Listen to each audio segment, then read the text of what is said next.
Kia ora everyone. Thanks for joining us today to hear the presentation from Abley. You'll have opportunities to ask questions throughout the presentation. Feel free just to raise your hand. You can type questions in the chat box. I'll check that every now and then to make sure we've not missed anything. And you can verbally ask questions as well. Cool. So I will hand it over to Nicola now to start. Thanks, Shannon. Kia ora, everyone who's listening to us today, including those live at the moment and those watching this in a delayed recording. My name's Nicola Blue. I'm the People, Talent and Performance Manager here at Abley. So essentially I look after everything in the HR space. Really delighted to be part of the careers fair today. Would have been lovely to be there in person like I've been there in the past. It's a great chance for us to tell you a little bit about Abley and who we are and what we get up to. So Abley is a specialist New Zealand owned transport and location intelligence consultancy. So typically, I guess from a graduate perspective, the types of qualifications we're looking for future grads is either an engineering degree, so this could be within the civil, natural resources space, or even we've got a couple of mechanical engineers on our team as well. They've just decided they don't want to do mechanical anymore and they specialise in that transport space. We also have employees who have their Bachelor of Science or Bachelor of Arts in Geography. That would be either would have a large GIS component or geospatial component to it, or there might be something around the urban planning and resilience in there as well. And then we also look at, it's usually Bachelor of Science students who have done computer science, so that sort of leads them more into that software development field. So with Abley, our purpose is to inspire positive change. So what does that actually mean? What it means is we provide advice that helps save lives, we create safer communities, and we make our communities more accessible.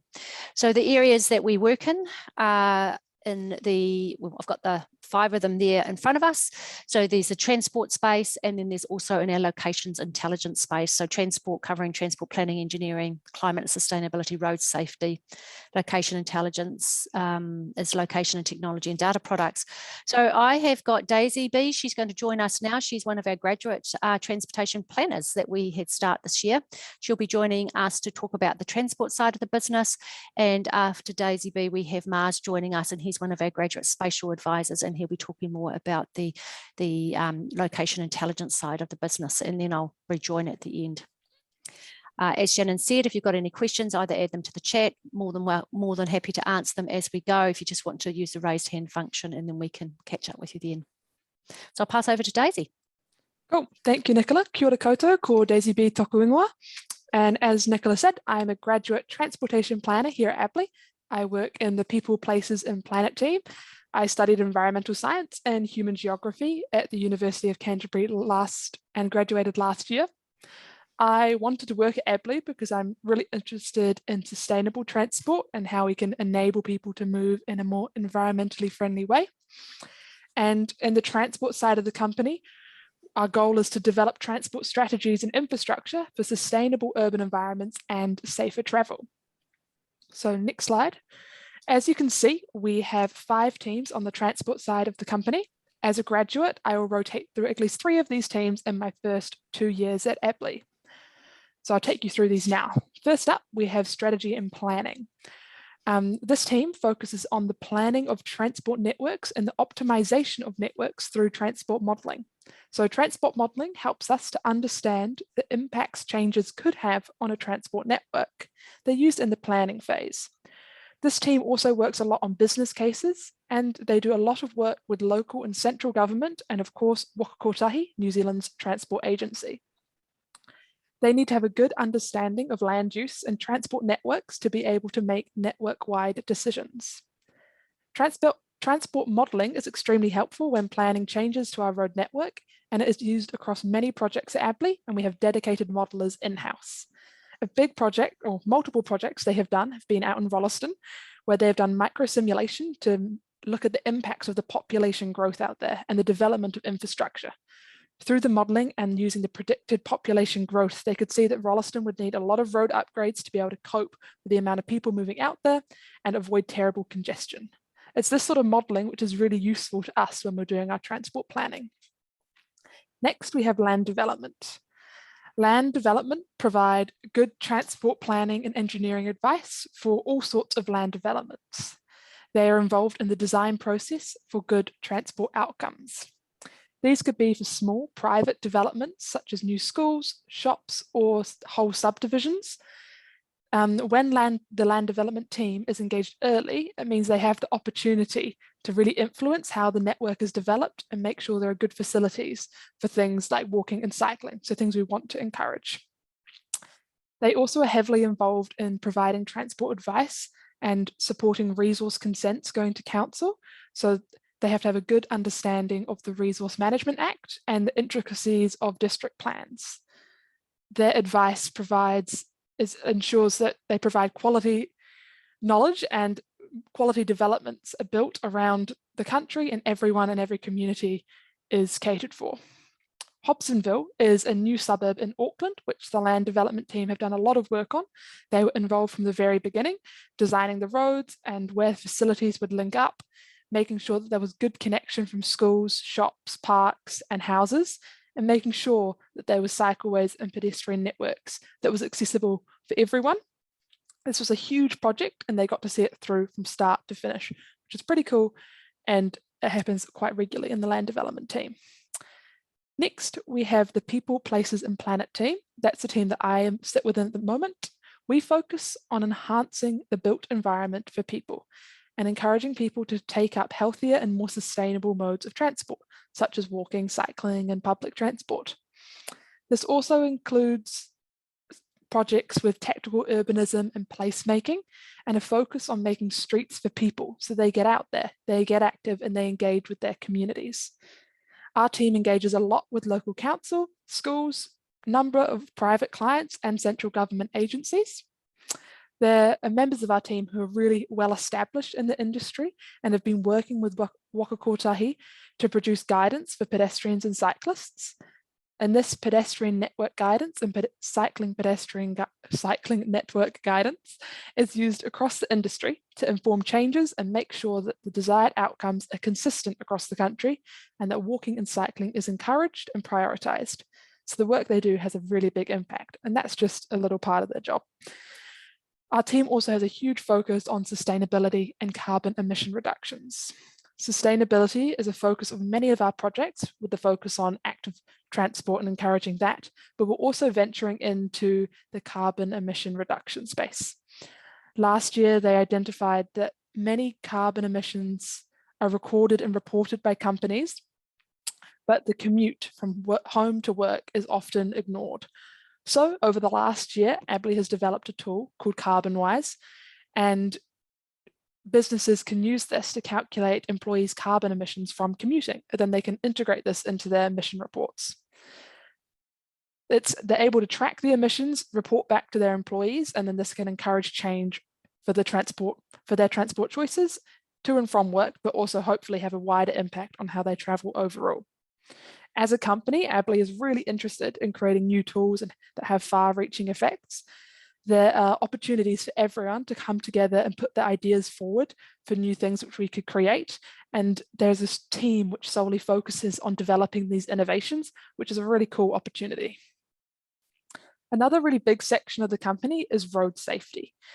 The goal is to create a safer transport environment for all road users. So cars, pedestrians, cyclists, everyone who's out there using the road network.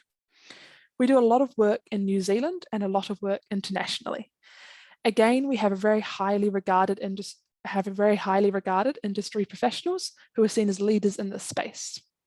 I've recently been involved in a really interesting project creating safer transport environments in Indonesia. We're making this road safety training material, and I'm doing it alongside senior engineers, and they'll be providing training for professionals in Indonesia to help make their roads safer, because their road toll is really bad. The ultimate aim of road safety and the wider Vision Zero Road to Zero program is to eliminate all deaths and serious injuries on our roads. New Zealand has a very high road toll, and Waka Kotahi has committed to reducing this road toll to zero, and the work we do at Abley is really vital. So there are two teams in the road safety space. They work very closely together. firstly safe systems, and then safety delivery.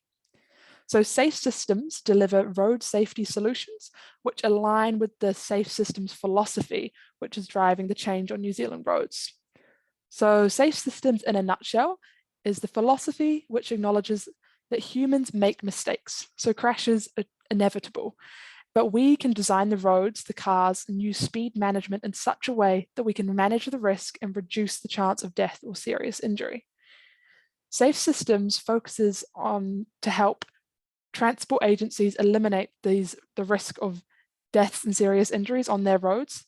Their work includes research, technical guidance, network analysis, and using risk assessment tools. The team has helped develop a number of tools and applications which help make our roads safer. One of the biggest projects they have done is Megamaps. So Megamaps, as you can see there, it combines many types of data and it creates a tool with all the information you need to do your planning. Operational speeds, crash data, speed limits, road function, you name it, it's there. It puts all the information into a central place, which is really helpful for people in the industry. Then Megamaps was used to help identify safe and appropriate speeds for all roads in New Zealand. And this is like a huge help when we're planning safety changes and upgrades to identify what we can do and where. Abley has worked with Whanganui-a-Tara.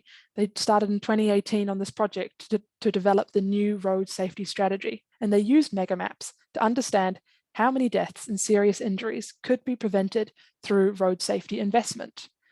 By the end of the investigation project, Whanganui-a-Tara committed to reducing deaths or serious injuries by 40% by 2030.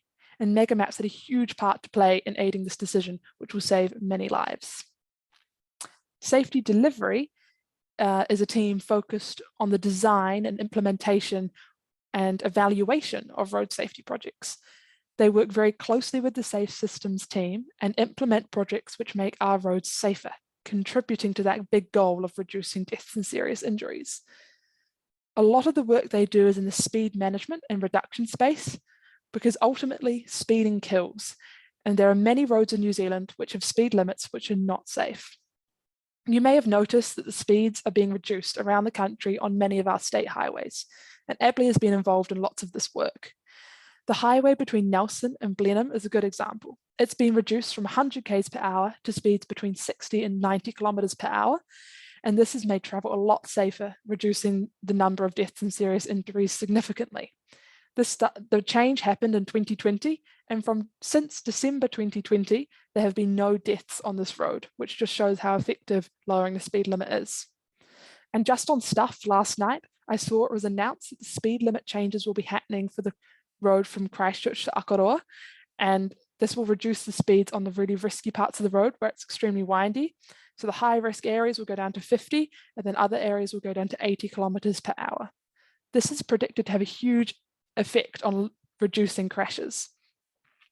Now, reducing speed limits often causes quite a lot of public backlash, but all the work we do in this space is for the safety of everyone. People often argue that lowering the speed limit will increase travel time and slow them getting to a destination, but the actual difference in travel time is often very, very small. From Christchurch to Makaurau, the time will be less than a 5-minute increase. So wouldn't you rather travel a little bit slower and arrive on time? That's why the work we do is so crucial. We can also design new roads with safe system features, making them a lot safer for drivers, which allows them to drive faster. The Waikato Expressway is a great example of a safe systems road and has multiple lanes traveling in one direction. Both directions of traffic are separated by barriers. There are big berms on the side with no obstacles to crash into. This makes it safer for people to drive on, and they can drive at a high speed of 110 kilometers per hour. The work the safety delivery team does shows how we can design spaces and roads and have appropriate speeds so people can travel safely every day. One thing I've found since starting at Abley is that I notice so much of my learning in the real world. Like learning about these safe system features, you start to see them everywhere, every day, and you see them working, slowing traffic down, making it safer. And it's pretty cool to see the benefits. I hope my talk has given you a little bit of insight into what we do in the transport space. I work within the people, places and planet team because that's where my main interest lies. From my first day here, I was working on really interesting projects that had meaning and impact on people, and that is what I love. The teams here, though, do not work individually because there is so much crossover between disciplines. I've been involved in projects across most of the transport teams in my first 3 months here, and I'm sure there'll always be opportunity for more crossover. I feel that grads are really valued here at Abley. People all respect that I'm still learning, and they take the time to explain things fully and get me involved in all sorts of projects. There's a very little segregation between grads and the most senior technical directors.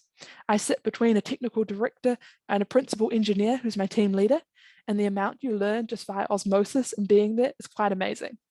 It's really invaluable to work with people with such knowledge.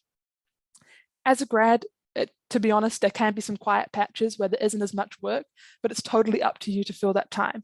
Find some training to do, read something, watch a webinar. You've got to be proactive. You can talk to people across teams and put yourself out there. Say you're ready and you want to work. Sometimes there are more mundane tasks, such as data entry, but it has to be done and someone has to do it. So if you do it with a good attitude and you do good work, people come back to you and the work keeps coming. When I was weighing up where I wanted to work last year, I thought about what kind of company culture I wanted to be a part of. I wanted somewhere not so big that I wouldn't get lost, and somewhere which valued grads and wanted to upskill us, and somewhere which had a great social culture. Abley has been just that for me. This is a photo from us celebrating our win at the Corporate Rowing Challenge we finished last week, and that was pretty awesome. But more than winning, it allowed me to get to know lots of senior staff in the company, and it's not very often that you get to row with the chief executive, so that's pretty cool. That's all from me for now. I'll now pass on to Mars, who's going to talk about the location solutions part of Abley. Thank you, Daisy. My name is Maz. I'm a graduate spatial advisor at Abley, and I sit within the location solutions team. And I studied at University of Canterbury. I graduated with a degree in geography and environmental science. And location intelligence is really about answering the question of where. So it's the science and analysis that goes into answering that question. Is pretty much a summation of what location intelligence is, and it goes in tandem with the transport side of the business. So say, for example, the road safety team wants to improve the safety of the road network in Christchurch. So that's a location-based question. So where do we consider our efforts? Where do we want to implement road safety strategies? So location intelligence is about determining where we'd want to consider our efforts with the limited resources we often have in terms of time and money. So that's the spatial data analysis bit of it. So, and oftentimes you work with a lot of different types of data. So say for crashes, which are often in Excel spreadsheets, and say you have a corridor network as a CAD file, all in different formats. You want to bring all of these together, and that's what digital engineering helps us solve. You can do a lot of analysis with digital engineering techniques, and you can write out all of this data that you have in formats that help you visualize in 3D, say, and make it look pretty. So that's what digital engineering is about. And software dev, we do quite a bit of software dev. Daisy mentioned Megamaps. That is a product that we developed in-house through our software development team. We also create custom and out-of-the-box spatial solutions for our clients by creating location data products. And a lot of this requires the right infrastructure. So when I say infrastructure, I mean the right server architecture. You need all the systems and all that kind of stuff to work with a lot of data and be able to communicate within applications seamlessly. So we do quite a bit of that for a number of clients in the server side of space, backend, so to speak. We also have partners, Esri and Safe Software. So we use quite a lot of their software suite. And we get a lot of this traffic and transport related data from Here Technologies and TomTom. These are partnerships that we have, and essentially we get a lot of data from them, and we could play around, try and stay a step ahead in the innovation space. And further from this, I actually have a few examples to show you. that will help you understand what location intelligence is really about. So this is a piece of work that we did for Whanganui-a-Tara, also known as New Zealand Transport Agency. In addition to carbon-wise, this is another piece of work that we've been doing in the sustainability space. So this spatial analysis helps us determine how many people have good access to schools, town centers, supermarkets, health facilities, and those sort of things that we travel to on a daily basis. So the map shows areas from where you can get to a school within a 10-minute walk, 15-minute walk, 20-minute walk, and so on. So it helps us identify areas where improvements can be made. So say, for example, the land development team would sort of look at this map and say, hey, there's a few areas where there's no good access to schools. Maybe we could prioritize schools in those places and accordingly use land development to seek them in the right place. And councils and government authorities use this kind of analysis to decide where infrastructure goes. So if you've seen new cycle lanes and new bus stops around University of Canterbury, it's safe to say that at some stage, a similar map has been used to inform decisions. And the next example I have is in the software development space. If you've been following media, farmers get a bad rep for polluting our waterways. So we built this application called Mitigator for one of the largest fertilizer companies in New Zealand called Balance Agri-Nutrients. And this helps farmers identify areas on their farm that are susceptible to fertilizer runoff. And this is determined by looking at the elevation, slope, and the type of soils they have on the farm. And they actually do soil tests and upload all of that information. So there is spatial calculations and a spatial element to this as well, in combination with software development. And each farmer has a profile where they have their farms and paddocks all mapped out. And finally, the application suggests what mitigation strategies can be put in place depending on susceptibility to runoff, and it helps them keep up to date with their farm environmental plan. So it's got an angle to sustainability in conjunction with software dev. So that's quite cool. And for the next one that we do in the digital engineering space, we build 3D scenes of transport and related infrastructure to bring designs to life. So this shows a 3D view of Arthur's Point crossing. It shows the creation of a 2-lane bridge over the Shotover River. It also shows the repurposing of the existing 101-year-old Edith Cavell Bridge, shows new river access points and new footpath connections and all that sort of stuff.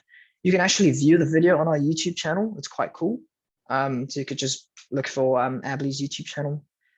And the visualization was created using LiDAR data. It's laser data that's collected from a plane or drones. And different visualization techniques and transport modeling software.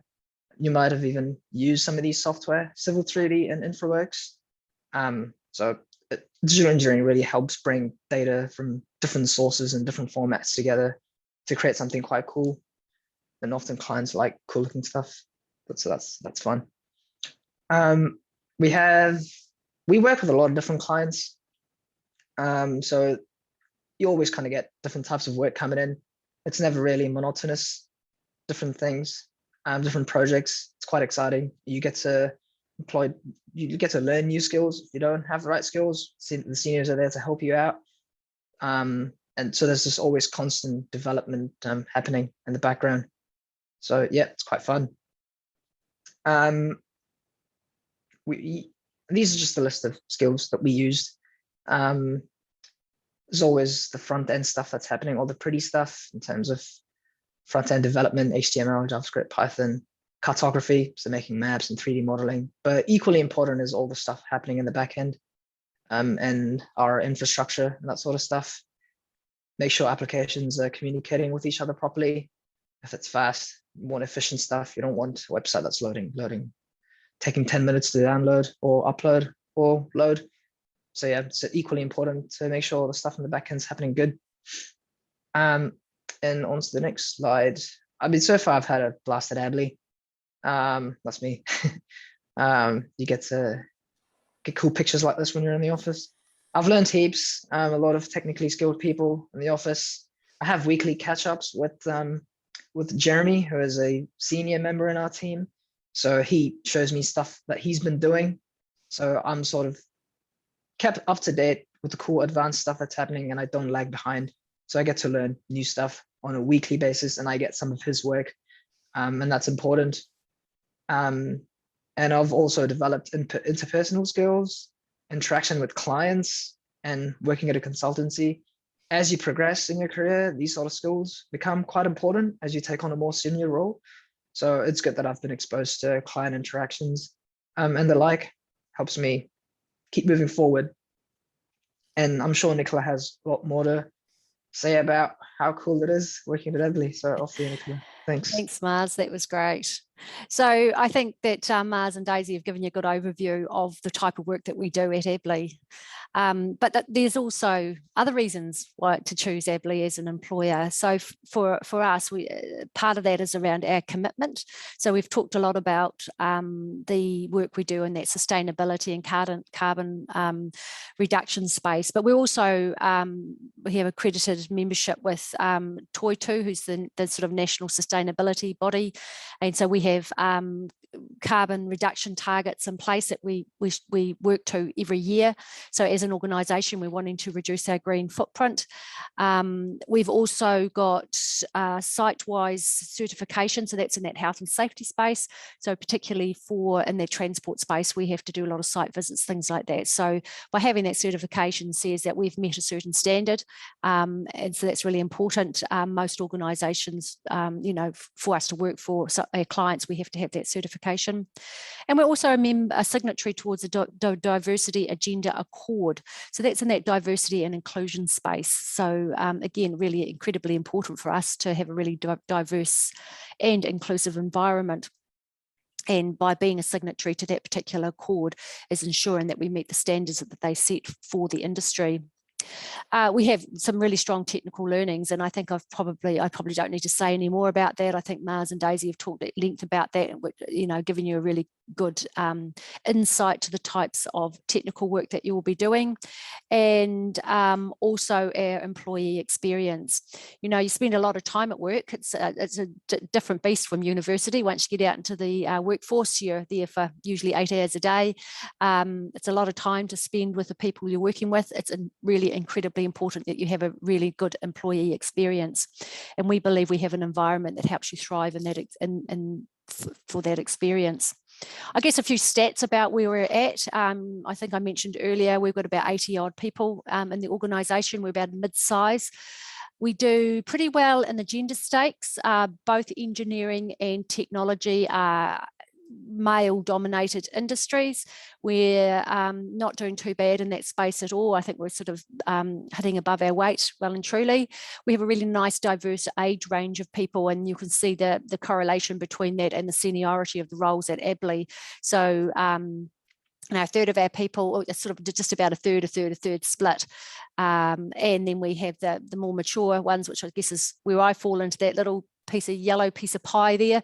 But it's great for people like me to work with really young people. I'm certainly really open to new ideas. It keeps me thinking really young, and conversely I think it's really good for the younger generation to be working with older people and listening to their experiences and I guess their maturity that they can offer. Again, Daisy talked, and both her and Mars talked at length. They talked about the seniority and actually rubbing shoulders with those really senior technical people. As Daisy said, she sits right next door to a technical director, and you just do learn a lot of just in the chat in the office. So it's again, that sort of reflects the age gaps in terms of the experience. We have 3 offices. So we have Christchurch, Auckland, Wellington. Wellington's our most recent office. We only opened that middle of last year. We've got 5% of our people there, 60% in Christchurch, 30% in Auckland. We have a few remote people as well. I think we've got 4 or 5 remote people at the moment. So yeah, we do have people spread all around the place. But what's in it for you? Because that's actually, at the end of the day, that's what you're going to be thinking about when you're thinking about who am I going to work for. Daisy talked about what she was thinking about her future employer, what she was looking for from a future employer. So there's some of the extras that we do offer. Look, the flexible working thing, everyone knows it's an outcome from the COVID pandemic, but we really do walk the talk on that. We call it Flex Abley, bit of play on words there. We have our contracted hours every week. You can choose how you work those hours. It might be a hybrid arrangement of 1 or 2 days a week from home and the rest in the office. It could be early starts, it could be late starts. It's really up to you. You have a chat to your manager and work out what works best for you. We do find that graduates and intermediate level staff tend to spend most of their time in the office though, because they like to be working around and they like to be around those people getting all that new knowledge. So, but we use Teams extensively, so we have really good comms in that space as well. And we do stay quite connected. We have ongoing learning and development. That's incredibly important for us as an organisation. How our people develop is, well, that's how we get better people. A lot of that is on the job, though we do a lot of internal trainings, technical trainings. We also do trainings on soft skills, a lot of that soft skills. So how, it could be in terms of business development, it could be on your writing skills, because what you write at university, your style of writing is a little bit different in the consultancy world. So we might be doing things like that to help improve that. It might be around delegation, it might be around forming really strong communication skills. I probably don't need to talk any further about the variety of work. I think Daisy and Mars covered that off really nicely. We have a graduate program in place. So most graduates will complete that within their first 2 years. Usually, sometimes it's a year, sometimes it's 2, really depends on the variety of work or the opportunities you've received as to how quickly you can tick that off. We have that for across all aspects of the business. So for if it's a transport, say engineer or planner, that will be very focused obviously in transport. We are professional development partners with Engineering New Zealand. So if we tick someone off of their graduate program, yes, they've completed it, they will automatically change the graduate's membership status with Engineering New Zealand. And that just happens automatically because of the fact that they have reviewed our graduate program and said, yes, it's up to the level that we need it to be at. And we have it customised for different other aspects of the business as well. And lastly, in that mentoring and support space, it's incredibly important as well. When a person starts with us, they have a technical mentor. So that's just sort of your go-to person if you want to ask questions, though there's plenty of people, heaps of people are receptive to questions, to be fair. Or they might direct you in the right area who to speak to if you're not too sure. We also have career mentors, so particularly for our younger staff, they may have somebody like a technical director as their career mentor. So that's going to be helping them out to sort of guide them on their way through their career. We also do what we call personal development plans. So if you're up for that, you don't have to do it. It's entirely up to the individual, where you can sit down and plan out maybe the next 5 years of your career and where you want your career to take you, and we can put steps in place to help ensure that you can do that. So maybe it's giving you the right opportunities to make sure you can land it on that point. Of course, personal development plans are very much a living document. They change probably every year, and that is to be expected. A few extras that we offer as an organisation for our new employees, for graduates, we have a wellness package. So this is, some places will just say we'll pay your medical insurance. Well, we give you a wellness package so you can choose how you want to spend that money. It starts off at $500. It gets doubled after 2 years.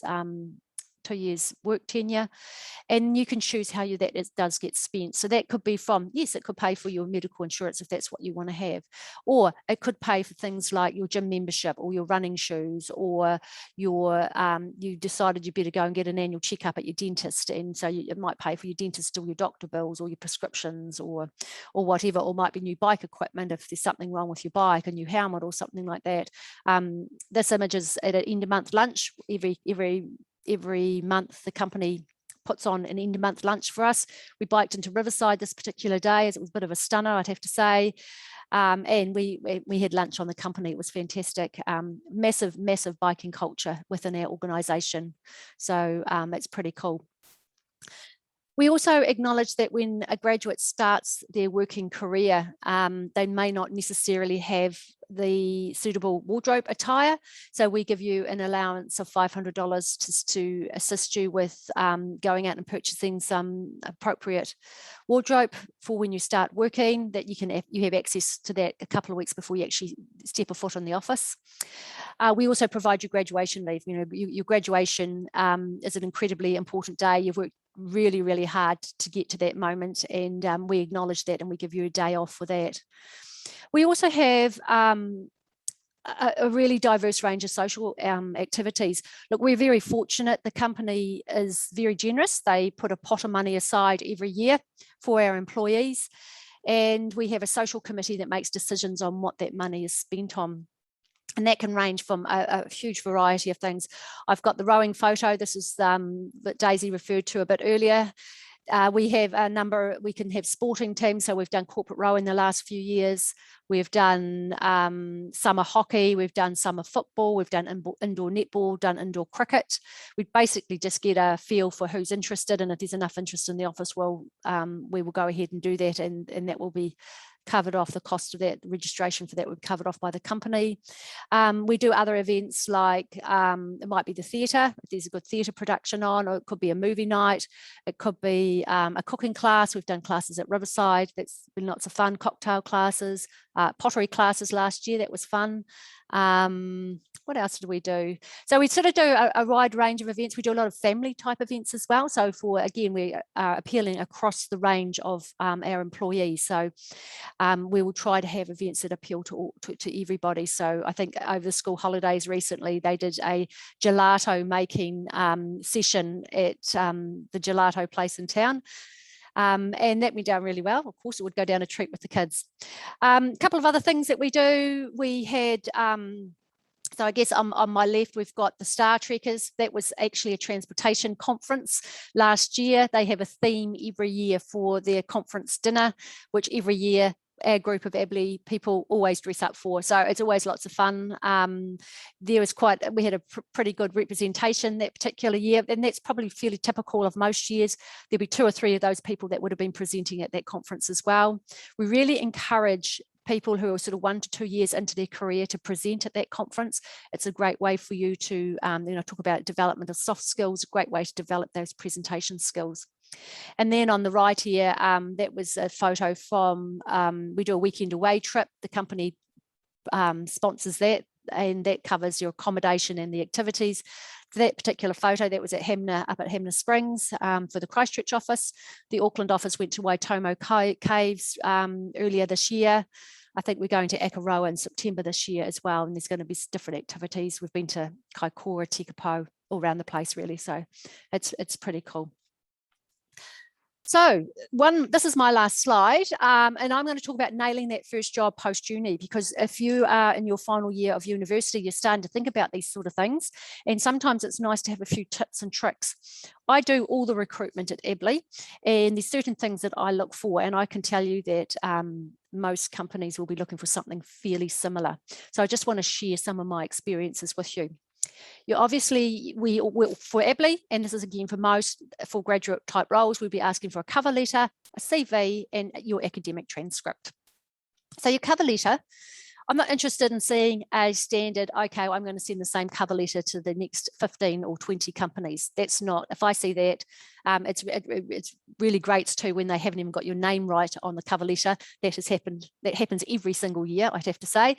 What we want to see in a cover letter is your passion, okay, your passion for what you've applied for. So if you've applied for a geospatial role, we want to hear about your passion around geospatial. If you've applied for a transport role, we want to hear why you're passionate.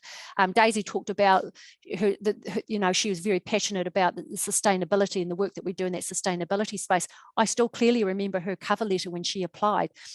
I looked at this cover letter and I didn't even have to look at her CV or academic transcript to know I was going to be interviewing her, because it was so good. And that's what your cover letter is about. It's about capturing the person's attention who is reviewing all these applications. We get lots of applications in. We need to see a cover letter that's really going to capture me. It should be just a page long. Your CV, look, I acknowledge that you have been at university the last 3 or 4 years, or maybe 5 years, and you've probably had part-time work, but that part-time work is just something that you've done to pay the bills, and that's okay. But there's lots of skills that you would have learned in that part-time work that you can put on your CV that's really important for your first professional job. So things like that, you think about those soft skills, those communication skills, those relationship skills that you might have done. All that type of thing is really important. Any sort of problem solving, that's sort of stuff that we like to hear all about. Or leadership. You know, if you've been doing voluntary work that you've had a real leadership role in, I want to hear about it. It's really, you know, for me, for voluntary work, for me personally, I love seeing voluntary work on a CV, because for someone to give up their own time to volunteer tells me, you know, that person's worth listening to. Though to be fair, saying you've been in student volunteer army for 6 months so it looks good on your CV, I will always ask the question, what did you actually do for the student volunteer army? And when I get a blank look, it's not such a good look. So maybe make sure you've got a bit of substance behind it before you put those things in there. Lastly, your academic transcript, you know, that's important. I'm not necessarily looking for A+ students. A+ is great, but that's not necessarily the be and end all. All our employees are not A+ students, okay? What I'm looking for is I really like seeing year-on-year improvement. So, you know, you might have started a little bit slowly in your first year, and that might be because you moved away from home and there was lots of change and transition going on, and the first year didn't go quite to plan. That's okay. But you've got better second and third year or fourth year, and so I can see solid improvement throughout the years. It shows that you can apply yourself. You know, completing a degree is no easy task for anybody. So you need to be, that's what it demonstrates to me as an employer.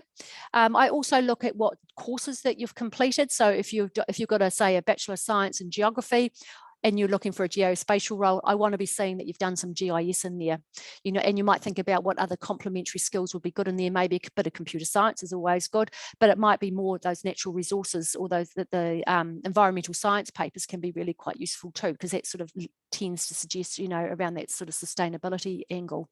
So have a think about what courses that you put into your study when you are studying. If you're a final year student, if you think that you've maybe spending a little bit more time on activities outside of your study, and maybe you should be devoting a little bit more time to your study, think very seriously about that.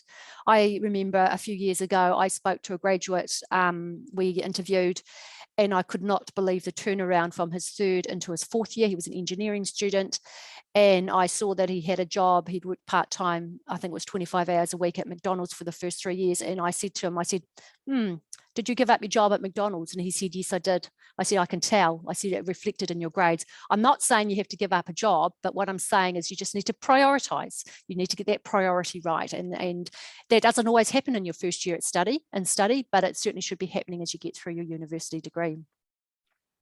Look, that's it from me. I'm happy to take any questions. I don't know if there's any questions that have come in. Maybe Shannon, have you, or Daisy? No, I haven't seen any questions yet, but feel free to pop them in or pop up your hand. Yep, or you can just turn on your unmute yourself and ask a question. We'd love to hear from you. Yep. Yeah, I didn't know where like the computer button was, but that's all good. So when like implementing projects that are central to community consultation, so Daisy, you mentioned like contentious issues are important like in projects. How do you kind of go about talking with the community, especially like if it's kind of like taking away car parks or those sort of issues? Yeah, often the work we do, which would be deemed contentious, would be contracted through council. So they would be coming to us maybe for an independent review, or like us to do the design of that. So usually with council through the project, we would be running community consultations at like community public locations.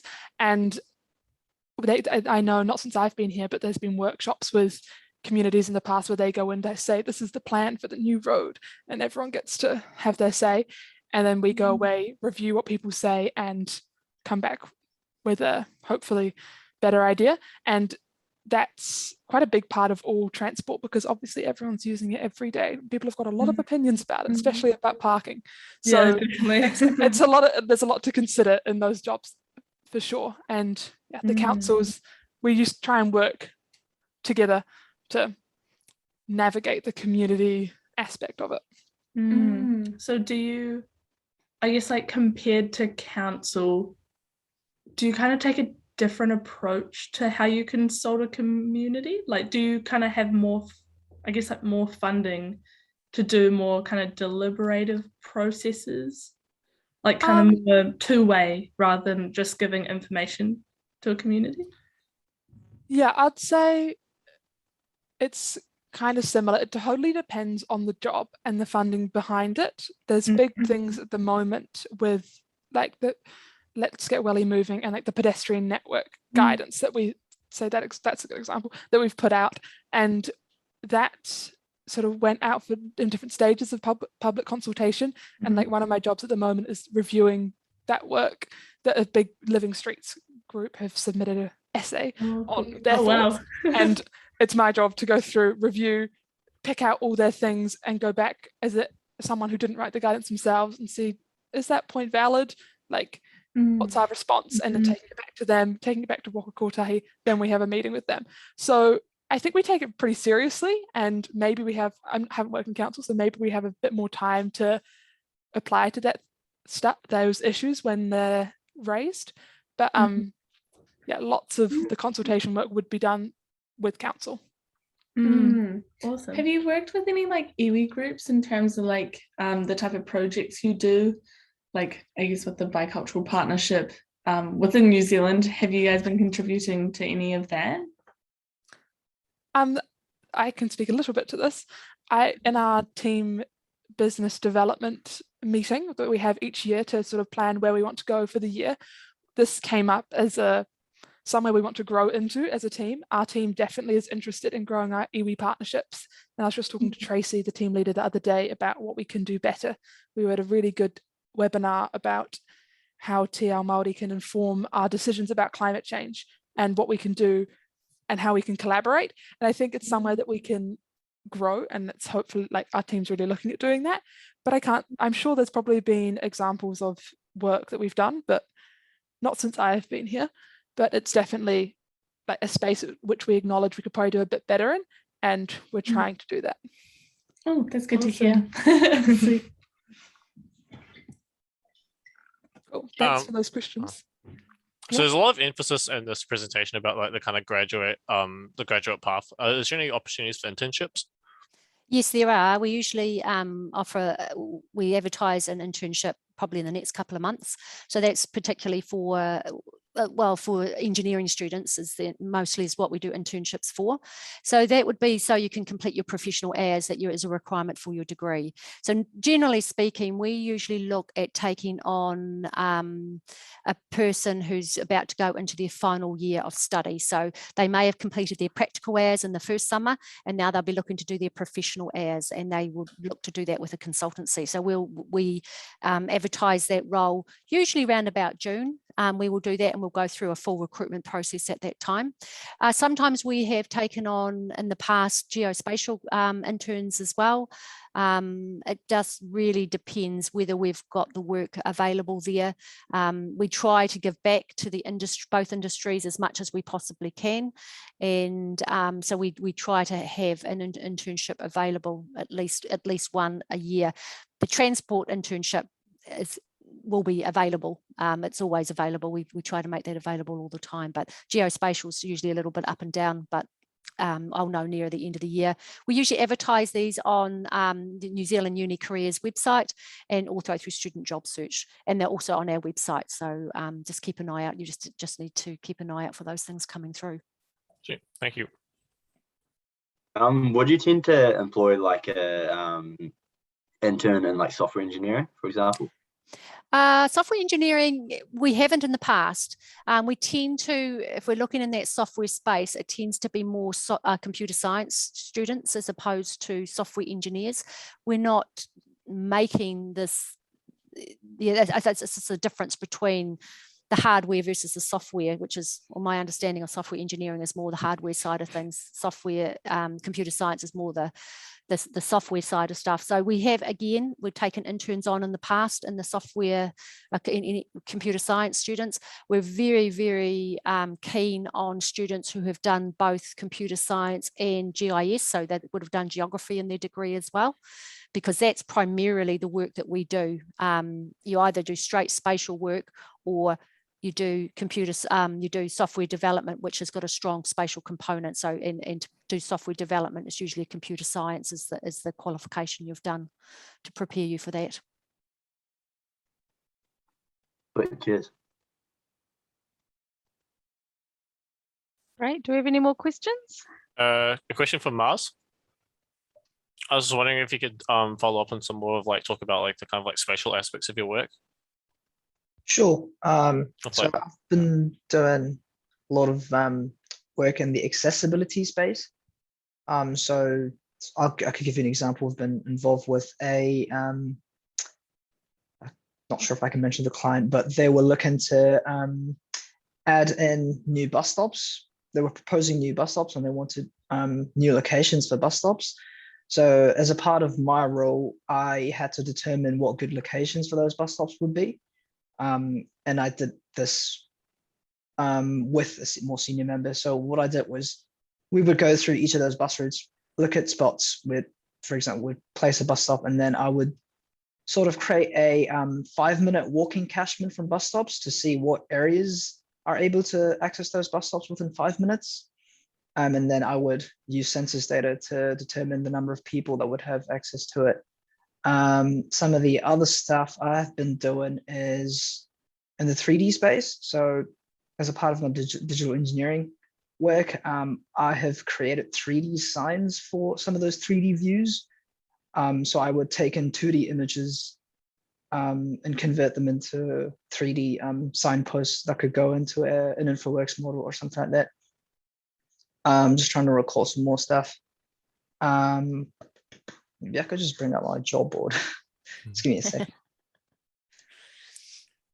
Because this is kind of stuff I'm really interested in, because I'm studying spatial data science. Oh, gotcha. Cool. We actually recently had a spatial Yeah. data science intern. We did. Most recently, I can remember. Yeah. That was over the summer. She was in she started about mid-November through to about mid-February. So she came in, she was straight data science students. Yeah, data science is really interesting. We have thought about dabbling into that space, but we don't so much. It's, I guess, you in that particular qualification, you get a good wide skill set, in that geospatial space as well. So it really does depend on where you want to land. But it's a skill. It's definitely, it was a really cool internship we did. And sometimes we don't have a job there at the end of the day, but, it's really great to be able to offer people an opportunity to do an internship. I think another one that cool one that we worked in the spatial data science area was the vegetation encroachment. So a utilities company reached out to us, and they wanted us to model tree fall near electricity lines, because that's a hazard to electricity supply, and it goes against the regulations. So I think what we did was we got LiDAR data collected from a plane. Using that, we modeled tree fall based on their height and past data and all that stuff. And we chucked all of that into a 3D viewer, so the utilities company could view that in a 3D environment rather than walking along network lines, which is quite tedious. So that was a special data science component of that project, modeling what trees could pose a hazard and could fall on the electricity lines. So on that, yeah. Samuel, I'd strongly recommend you go to the Abley YouTube channel and look at that Arthur's Point crossing 3D visualization. It's pretty cool, and it gives you a really good idea of the sort of visualizations that we can do. All right. Thank you. I just had a question about when the graduate program, when the applications are open to apply. Yeah, so the graduate transport roles, that is should be up tomorrow, And that'll be open for about 3 weeks, I think, or 3 weekends. Sorry, it's just over 2 weeks, I think we've given it. And as I said, that'll be on our website, Student Job Search, New Zealand Uni Careers. And so normally what we do is we take applications, we then shortlist and interview, and we would we'd probably appoint within 2 to 3 weeks of applications closing, and that's for a start for the new year. Usually it's around a January, February start. Sometimes it can be mid-year. Mars started mid-year with us. Daisy started in late January. Yeah, so it really does depend on the circumstances of the person as to when we have a start. Generally, if it's your final year, you finish your degree by then at the end of this year, I like to always give you a bit of a break because it's your last decent holiday you're going to get before you get into the professional world. And that's always the hardest thing, transitioning from a student into the real world, is you don't have as many holidays. So we try to sort of give you a good break before you start working again. Oh, perfect. Thank you. Flex Abley kind of helped me with that as well, because I was really used to doing assignments from home. I was super comfortable at home, just doing it away. And then I had to adjust to an office environment. So that 2 weeks working from home kind of helped me transition smoothly into like an office environment. Yeah, I think we were in lockdown when you started, weren't we, Mars? I think it was after 2 weeks that we went into lockdown. Might have been, yes, it might have been what it was. So that's also something else that we do for any new people when they start. We kit them out with gear, their technology, so they've got good ergonomic chairs at home, and they've got the monitors, and you get provided a work laptop anyway, and keyboards and mouse. So making sure we provide you the equipment so you can have it at home for when either you work from home or hopefully there's no more lockdowns. But it's really useful because most people work from home at least 1 day a week. I personally, I'm here 4 days a week. I like being in the office. I like talking to people. It drives me mad being at home all the time. But that's, individuals are all different. Awesome. And we have sit-stand desks in the office, which is cool. Yeah, they are good. Yeah, that's really good. So just to clarify about that potential of a spatial data internships, that you won't know anything about that basically until later on in the year.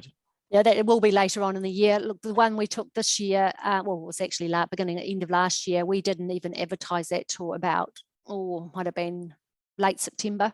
What happened is, in that situation, we come up with this really cool idea, and we can apply to Callaghan Innovation for funding for it because it's a research project, and that's how we managed to, we get someone in using, or that funding partly covers the cost, but and they do this research project, have to provide a research report to Callaghan Innovation at the end.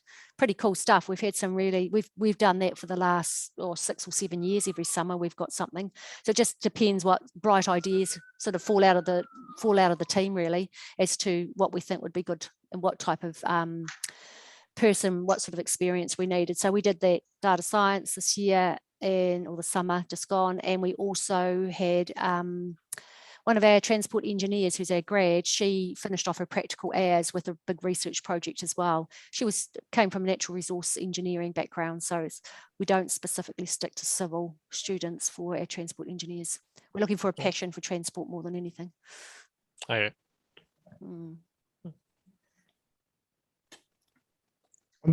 I think there's a series of blogs on our website that Samuel will have a look at. It was done by Joe Duncan.